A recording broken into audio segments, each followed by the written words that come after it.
Pidawuh Allah dina Al-Qur'an wa aqimus shalah. Mohon wa aqimu jeung kudu ngadegkeun aranjeun kabeh as-sholata kana salat.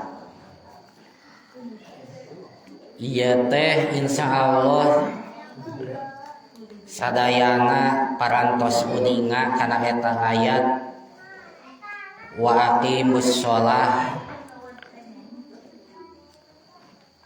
anu janten dalil kana wajibna ngadegkeun salat. Upami dina ayat anu sanes Allah Subhanahu wa ta'ala ngadawuh innas sholata kanat alal mu'minina kitabam mawquta. Innas sholata saestuna sholat kanat eta bukti itu sholat alal mu'minina kajalma-jalma anu iman kitaban eta dipardukeun mauqutan tur anu di waktu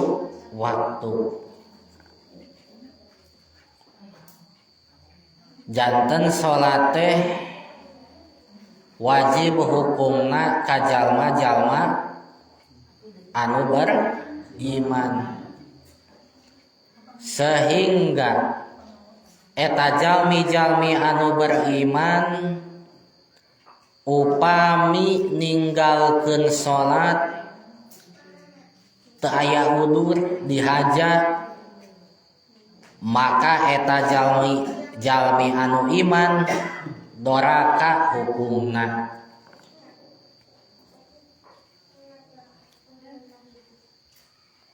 Tah dina ieu kasempatan insyaallah bade dijelaskeun perkawis bacaan-bacaan atanapi aosan-aosan anu osok diaos dina nalika salat. Nu pertama aos-aosan anu sok diaos dina salat teh nyaeta lapad niat. Nu pertama aos-aosan salat teh naon cenah? Lapad niat sanes niat, tapi lapad niat.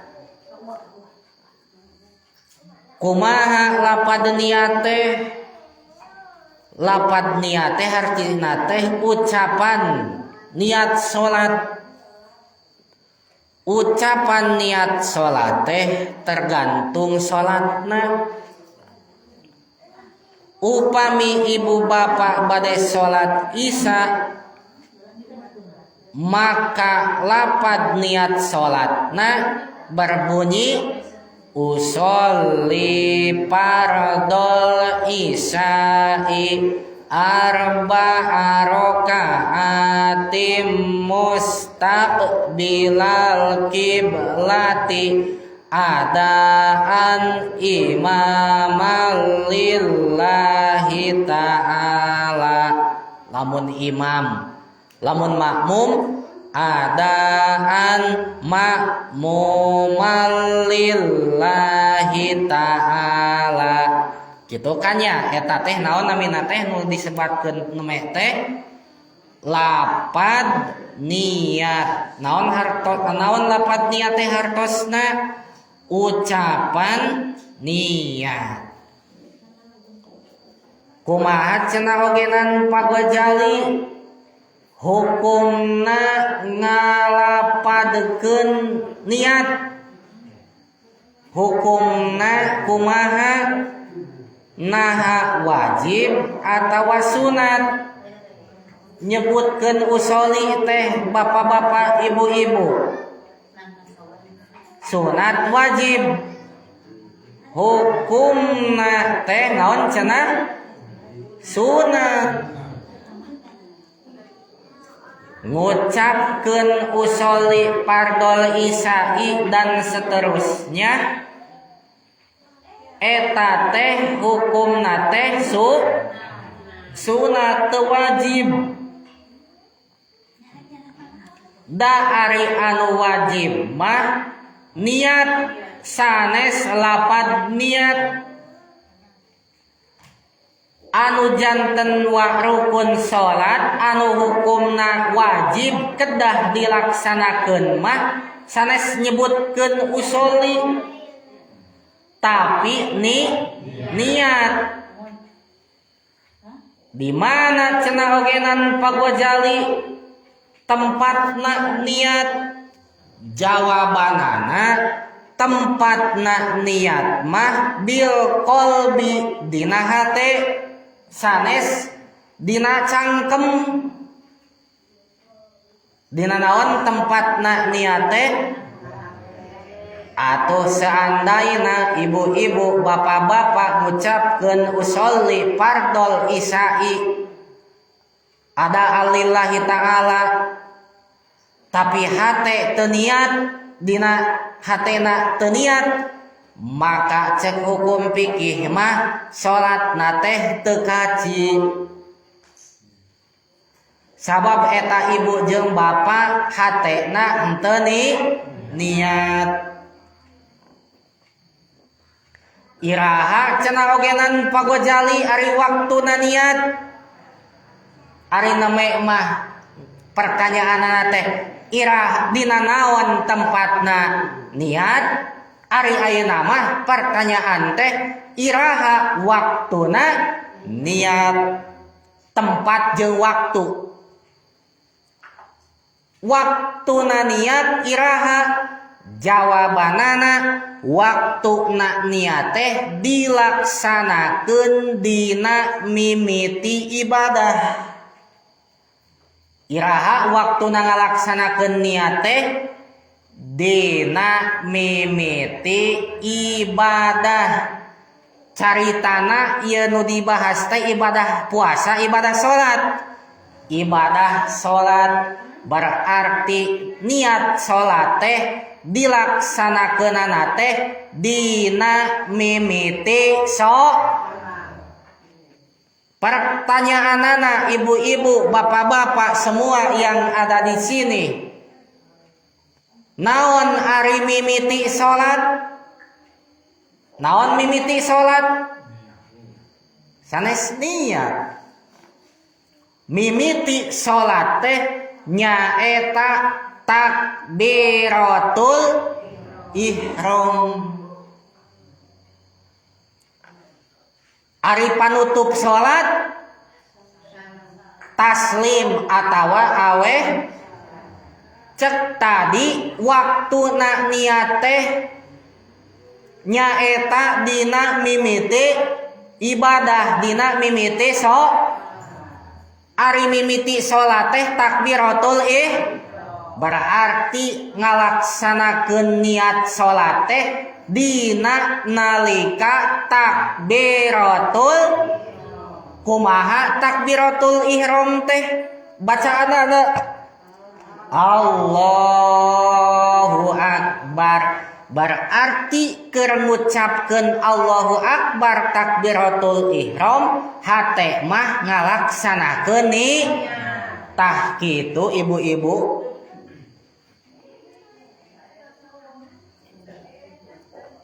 Kan ke dibahas kumaha niat salat teh naon wae insya Allah. Ayeuna mah urang kana bacaan atanapi aos-aosan salat. Wihan deui nu pertama aos-aosan salat teh nyaeta lapad niat subuh. Usolli fardhos subhi rakaataini lillahi ta'ala. Salat maghrib, usolli fardhol maghribi salasa rakaatim mustaqbilal qiblati adaan ma'mumal lillahi urang Sundaan usolli naon eta teh Sundana teh sok usolli salat abdi Isa misalnya teh fardol isai kana fardu isa arba'a rokaatin 4 rokaat mustaqbilal kiblati bari madhab kiblat adaan dina waktuna imaman bari jadi imam mun makmuman bari jadi makmum lillahi karana Gusti Allah Ta'ala maha luhur Allah tah kitu Sundana teh usolli salat abdi eta teh lamun dina tasrifan mah usolli teh fiil mudhari pernah nguping fiil mudhari salian di dieu fiil mudhari teh logatna teh bakal atawa eukeur atawa arek usolli rek salat abdi ngan kulantaran supados ringkas dipikeun arekna teh da ari usolli mah ngucapkeun usolli acan salat eta teh ngucapkeun usolli mah teu acan ngalaksanakeun salat da cek tadi oge mimiti salat mah pas ngucapkeun takbiratul ihram usolli mata acan salat mata salaresna mah usolli bade salat abdi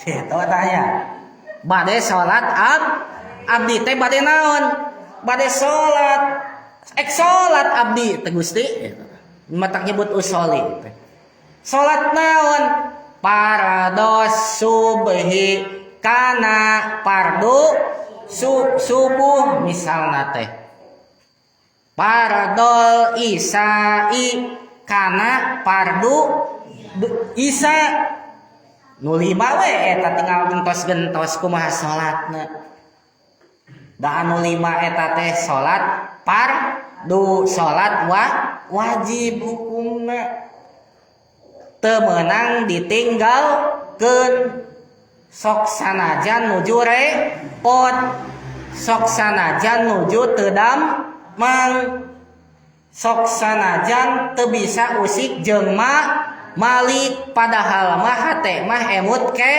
kene selama hate masih keneh emut salat mah hukumna wajib sakamampu puan lamun teu bisa bari nangtung salat teh bari lamun teu bisa bari diuk salat teh bari nyanyi teu bisa bari nyangigir salat teh bari nangkarak bari musik-musik sirah teu tiasa usik teu tiasa malik tapi emut keneh dina hate we salatna ulah dina hate hungkul salat teh ari mampu keneh nangtung mah janten sakamam wah kedah dilaksanakeun eta salat teh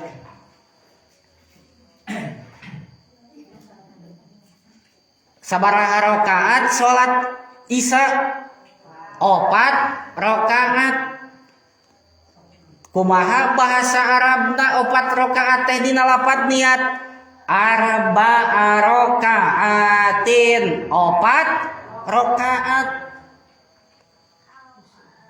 rakaat teh kenging nyandak tina lapad raka'a yarka'u ruku'an.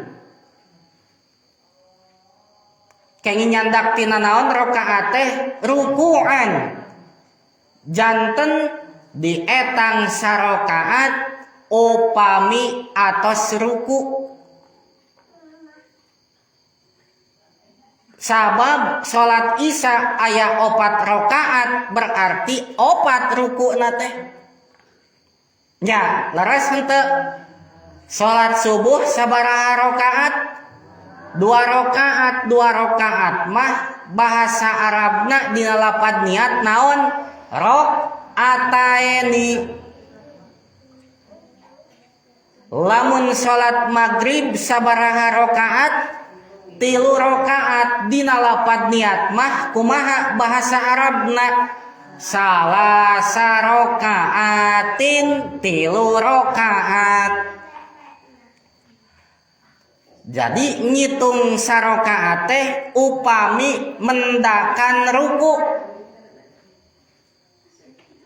Seandainya aya ibu-ibu bapak-bapak salat tapi jadi makmum masbok, terang makmum masbok, makmum anu tinggalun. Teu bareng jeung imam atuh makmum masbok teh. Imam mah tos tipayun salatna, ari urang mah kapan deuri rian ngamakmum ka eta imam teh. Misalna imam teh nuju salat sabaraha rakaat salat Isya teh? Ari salat anu 4 rakaat atawa salat anu 3 rakaat sunat tahiyat awal. Sunat. Anu ayat tahiyat awalan, anu sunat ayat tahiyat awalan salat naon wae? Isya, maghrib, lohor, Nah, salat subuh mah teu aya tahiyat awal res teu. Nah, misalnya teh kieu ya Bu, panya. Imam teh nuju tahiyat awal. Berarti imam teh tos sabaraha rakaat? Tos 2. Ari urang makmum asup miluan berjamaah ka eta imam teh. Ari imam nuju tahiyat cek orang teh takbiratul ihram, Allahu akbar. Geus tak pas kitu teh tahiyat awal keneh imamna.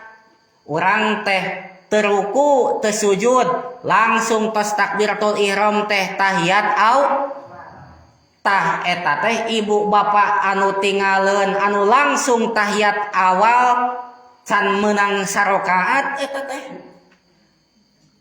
Sabab henteu ngalaman ruku can kenging berarti sabaraha rakaat deui ibu teh salatna lamun Isya 4 deui. Eta tasabab milu salatna saatos ruku imam leres teu. Tapi sabalikna kieu imam teh nuju maca surat naon we tos Al-Fatihah. Misalna surat Kulhu, surat Al-Ikhlas cek imam teh. Bismillahirrahmanirrahim. Qul huwallahu ahad. Torojol urang paneuri. Ari imam mah qul huwallahu ahad, Allahus somad, lam yalid walam yulad. Ari urang karek takbiratul ihram cek urang teh. Allahu akbar. Pas beres akbar walam yakul lahu kufuwan ahad cek imam teh. Imam mada beres maca surat ruku we cek imam teh Allahu akbar. Ari urang makmum anu tinggalin teh ti imam kaburu maca Fatihah henteu da lamun berjamaah makan kudu nuturkeun ka imamnya. Imam ruku milu ruku Urang teh teu maca Fatihah tos takbiratul ihram teh. Allahu akbar. Rek maca Fatihah bismillahirrahmanirrahim. Kaburu ruku imam teh ngiring we ibu bapak teh rukukeun we teu maca Fatihah ogen. Jika eta ibu jeung bapak tos kenging sarokaat atos kenging sarokaat da kabagean ruku matak ngitung rokaat teh milu ruku masing teu maca Fatihah gambaran paneuri sumpingna upami berjamaah niatna najan teu kabujeng maca Fatihah ditanggung waler Fatihahna kudu janten imam wayahna dina gerakan salat kedah nuturkeun makmum teh kasaha ka imam ari nuturkeun teh ulah bareng alus nama tapi imam heula gerak name urang gerak lamun imam ruku name urang ruku lamun imam cengkat tina ruku name makmum cengkat tina ruku imam sujud turun name makmum sujud ulah bareng komo miheulaan mah. Jadi makmum teh wayahna gerakan salatna kedah nuturkeun kanu janten imam. Teras kumaha lapad niat teh arba'a rakaatin lamun 4 rakaat teras mustaqbilal kiblati bari madhab ka kiblat salat teh wajib madhep ka kiblat. Naon ari kiblat?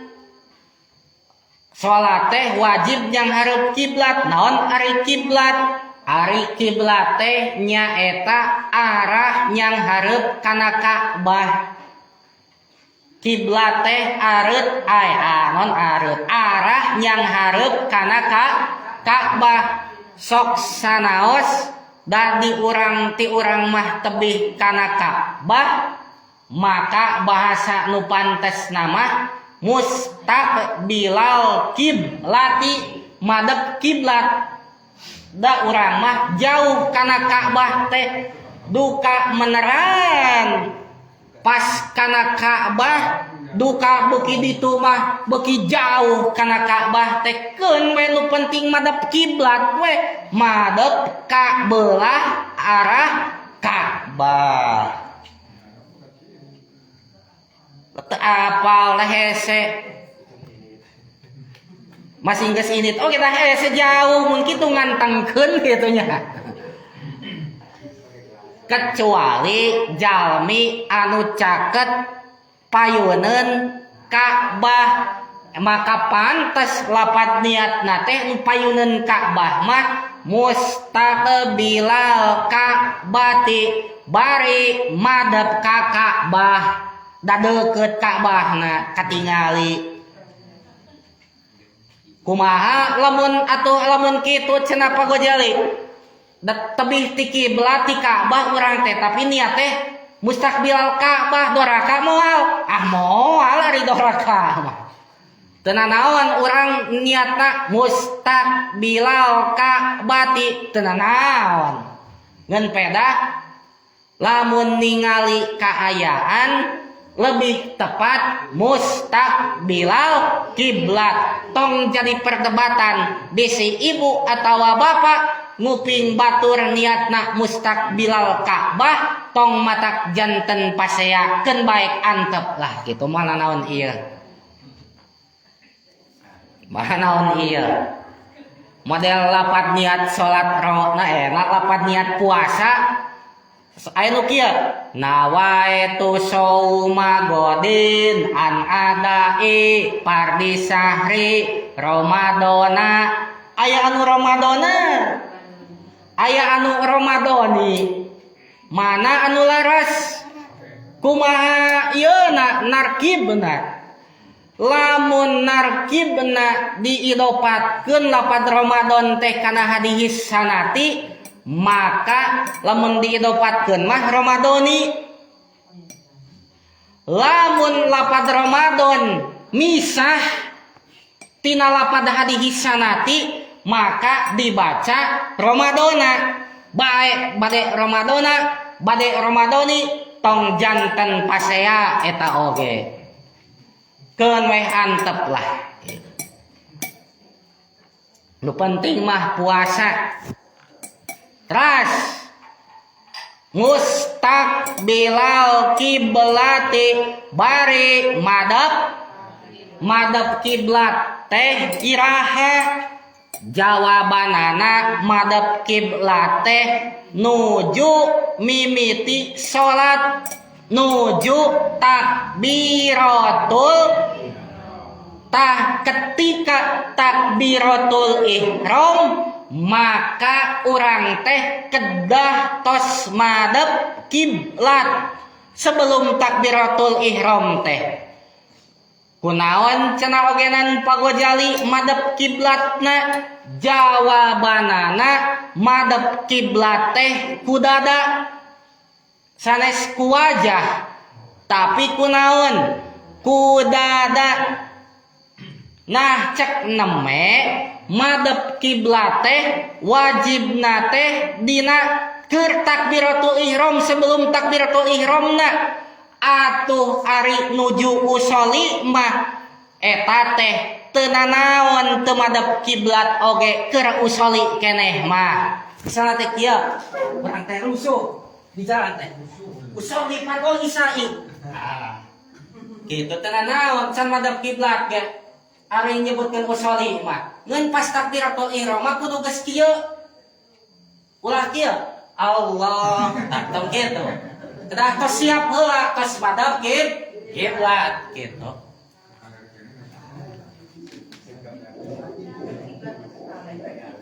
Keune nuju usoli mangan ari saena mah nuju usoli oge tos madep naon kiblat janten dina sakitu memeh salat teh urang teh geus madep ka kiblat teh tah kecuali nuju perang eta teu naon nya ka mana-mani oge madepna.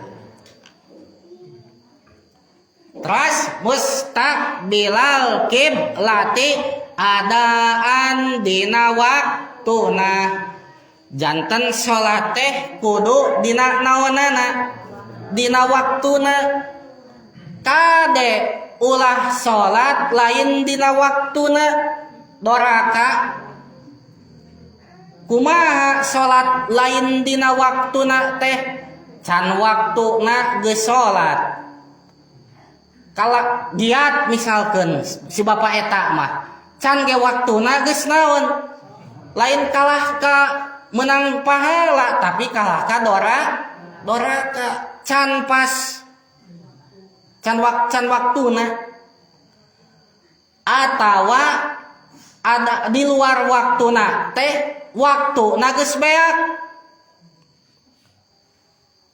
ari waktos isya seepna iraha subuh salat isya teh dina waktu subuh doraka eta oge mun dihaja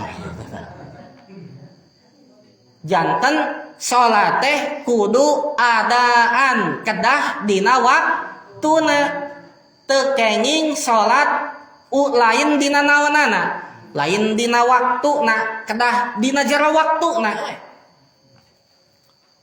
gampil da zaman ayeuna mah aya naon dina HP aya waktu salat asar misalkan jam sekian waktu sholat maghrib jam sekian kan asar sareng maghrib nyamungnya terus maghrib sareng isya nyamung isya sareng subuh nyambung nah subuh sareng lohor mah henteu teu nyambung subuh mah dugi ka bijil panon poe tos bijil panon poe saep waktu subuh lamun sholat subuh tos bijil panon poe misalna teh dihaja doraka eta teh sabab acan sabab beak waktuna upami lohor iraha waktuna lohor teh lebet waktosna teh upami kalangkang panon poe kalangkang tina cahaya panon poe entos kabelah wetan. Kan lamun panon poe di tengah-tengah langit di luhur bakal aya kalangkangan moal nang urang teh nangtungkeun rokrak atawa nangtung diri sorangan.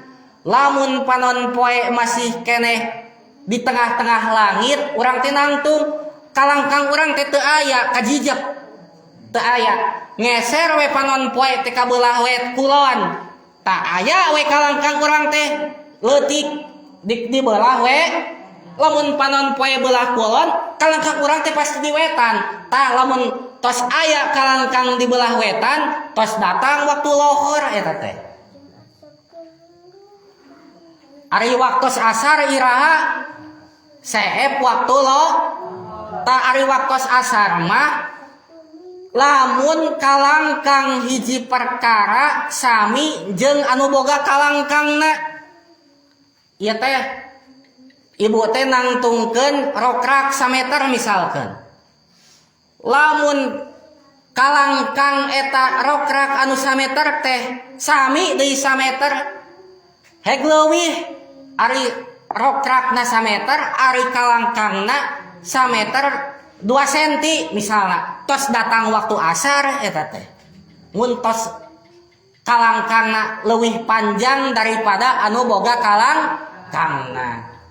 Kajanten salat teh kedah adaan kedah dina naon-naonana kedah dina waktuna.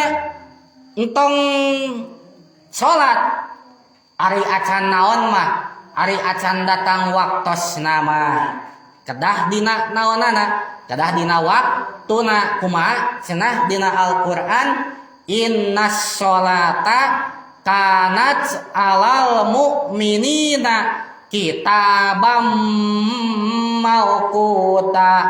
Saestuna salat pikeun jalma-jalma anu iman teh diwajibkeun bari di waktu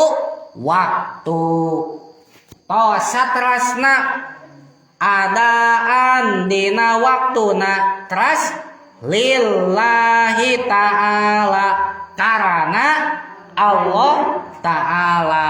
Kajanten ibu-ibu bapak-bapak sadayana ngalaksanakeun salat teh lillahi ta'ala karana Allah ta'ala.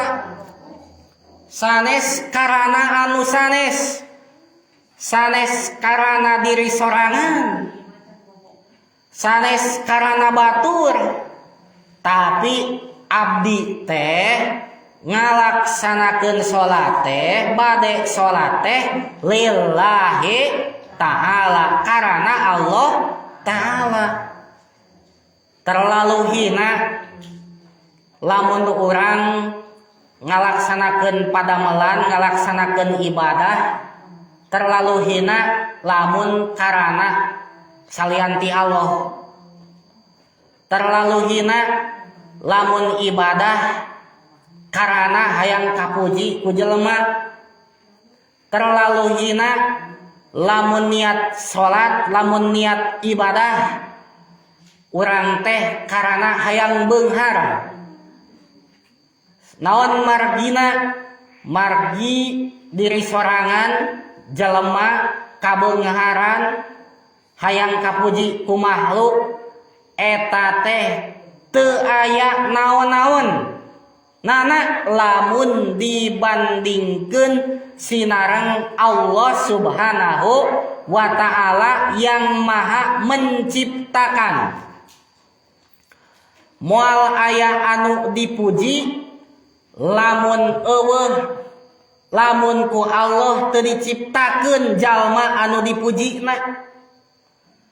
Moal aya makhluk Allah lamun ku Allah teu diciptakeun eta makhluk Allah.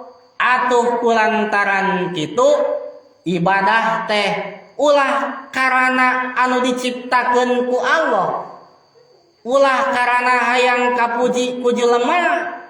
Tapi ibadah teh termasuk salat teh kudu karana Allah anu nyiptakeun jelema. dasok aya urang mah atanapi sapalihna jalmi bahkan meureunnan ka seseueuranna jalmi resep nyang hareup batur ka urang. Batur teh maradep ka urang teh. Loba misalna teh anu menta tulung ka urang teh. Loba anu menta saran ka urang teh. Loba anu menta papatah jadi pangumahaan batur urang teh. Tah eta teh biasana jelema teh hayang di kitu-kitu teh maradepna jelema batur teh eta teh. Tah ibadah, salat, puasa dan lain sebagainya ulah karena kitu. Sabab madepna jelema ka urang eta teh dipadepkeun ku saha? Ku Allah.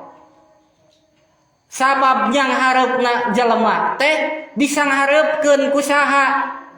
Coba lamun ku Allah dicabut sina ulah nyang hareup, jelema teh moal aya anu nyang hareup ka urang teh. Mata entong karana jelema cek tadi oge, cek name ogen kedah lillahi karana Gusti Allah anu mulak malik jeung anu nyiptakeun jelema anu nyang hareupkeun jelema mending keneh ka Allahna. Langsung kasangpen cipta ulah karana anu sanes. Insya Allah upami karana Allah mah dina sagala hal, dina sagala kegiatan maka tidak akan maju karena pujian, begitu pula tidak akan mundur karena cacian. Rek dipuji maju urang teh, rek dihina dicaci tetep naon maju ibadah atawa ngalaksanakeun kagiatan nu alus. Beda jeung jelema anu ngalaksanakeun ibadah atawa kagiatanana karana hayang dipuji ku jelema. Ketika jelema teu muji ka manehanana eureun ibadahna teh. Beda jeung jelema anu ibadahna teh ku pedah teu dihina ku batur. Ketika eta jelema dicaci dihina ku batur eureun ibadahna teh. Tah ulah sampai kitu eueuh hargaan. Lamun orang beramal ibadah, ibadahna lain karana Allah.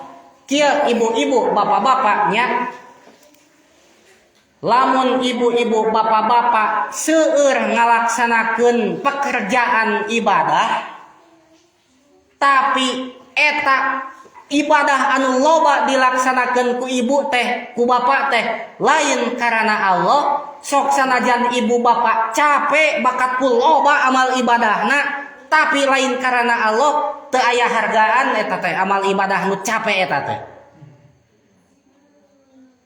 Sabalikna ibu bapak teh ibadahna teh teu sabaraha saeutik kegiatan ibadahna teh tapi kegiatan ibadah nu saeutik eta hatena ibadahna teh sejak lillahi ta'ala berharga keneh ibadah anu saeutik eta tapi karena Allah daripada ibadah anu loba tapi lain karena Allah. Begitulah ibu-ibu, bapak-bapak, semua yang ada di sini, ieu mah urang silih wasiatan bahwa tidak ada tujuan yang paling berharga kecuali tujuan itu adalah Allah Subhanahu wa ta'ala. Dan barang siapa dia bertujuan kepada Allah sebelum dia melaksanakan tugasnya, dia sudah bertujuan kepada Allah, maka tugasnya itu sebenarnya sudah tercapai. Jadi kieu cek dina kitab hikam, lamun jalma rek migawe hiji perkara bari karena Allah, maka can dipigawe oge sabenerna mah pagaweanana teh geus angeus sudah terlaksanakan. Sabab tidak ada pekerjaan tidak ada lagi kegiatan kecuali kegiatan tersebut harus menjadi bakti ibadah ka Gusti Allah. Tak kedah lempengkeun hate Allah dina hate teh. Keun we ibu bapak teh ngedul kos abdi salat tahajud teh meureunannya. Sawareh mah aya nu daek. Keun we ibu bapak teh kurang daek salat duha teh sawareh mah tapi teu sadayana. Teu pati giat maca Quran teh. Tah tong patah semangat.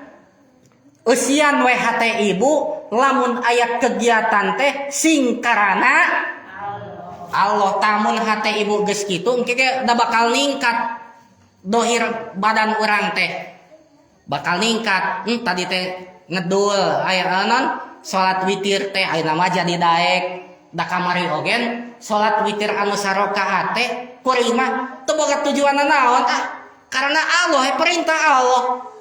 Isukna teh ditingkatkeun jadi 3 tak sing semangat karena Allah. Sok sanajan amal urang teh teu sapira nu berharga mah adalah lillahi ta'ala. Tak pangitan sakitu anu kapihatu.